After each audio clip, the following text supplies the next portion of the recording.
Thunder Rise VNCO6. Kasi habol ka ng habol. Pinaparamdam mo kayo sa kanya na sobrang halaga niya at parang hindi ka mabubuhay kapag wala siya. Huwag ganun.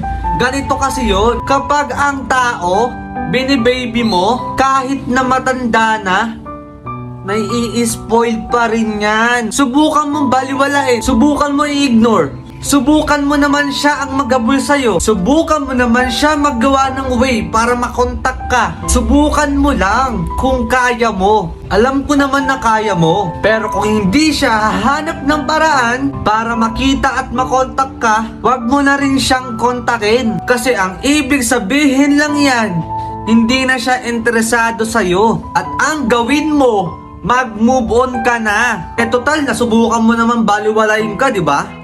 Ano bang gagawin mo? Mag-move on ka na lang. Sagarin mo na. Huwag ka na magabol.